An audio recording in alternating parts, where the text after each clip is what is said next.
Coal. I suffer dreadfully, and no one cares. Rubbish, Henry, snorted James. You don't work hard enough. Henry was bigger than James, but smaller than Gordon. Sometimes he could pull trains, sometimes he had no strength at all. Sir Topham Hatt spoke to him too. You are too expensive, Henry. You have had lots of new parts and new paint too, but they've done you no good.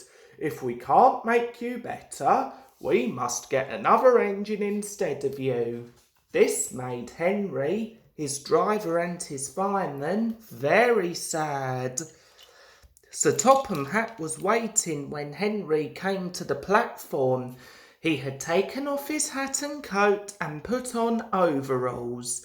He climbed onto the footplate and Henry started.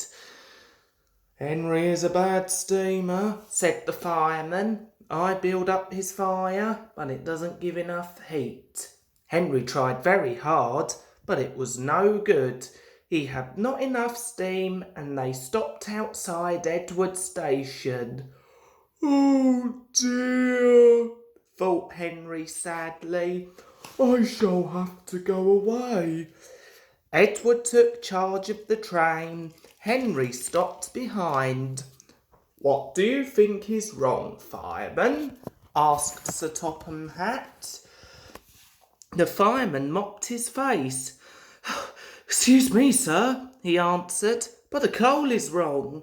We've had a poor lot lately, and today it's worse. The other engines can manage. They have big fireboxes. Henry's is small and can't make the heat. With Welsh coal, he'd be a different engine. It's expensive, said the Fat Controller thoughtfully. But Henry must have a fair chance. James shall go and fetch some. When the Welsh coal came, Henry's driver and fireman were excited.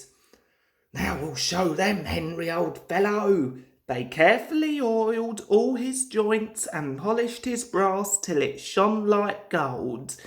His fire had already been lit, so the fireman made it carefully. He put large lumps of coal like a wall round the outside, then he covered the glowing middle part with smaller lumps. You're spoiling my fire, complained Henry.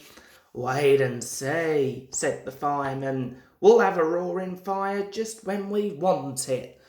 He was right. When Henry reached the platform, the water was boiling nicely and he had to let off steam to show how happy he was.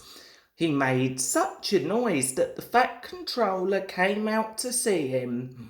How are you, Henry? whistled Henry. I feel fine. Have you a good fire, driver? Never better, sir, and plenty of steam. No record breaking, warned the Fat Controller, smiling. Don't push him too hard. Henry won't need pushing, sir. I'll have to hold him back. Henry had a lovely day. He had never felt so well in his life. He wanted to go fast, but his driver wouldn't let him. Steady, old fellow, he would say. There's plenty of time. They arrived early at the junction. Where have you been, lazybones? asked Henry when Thomas puffed in. I can't wait for dawdling tank engines like you. Goodbye, said Thomas to Annie and Clarabelle as Henry disappeared. Have you ever seen anything like it? Both Annie and Clarabelle agreed that they never had.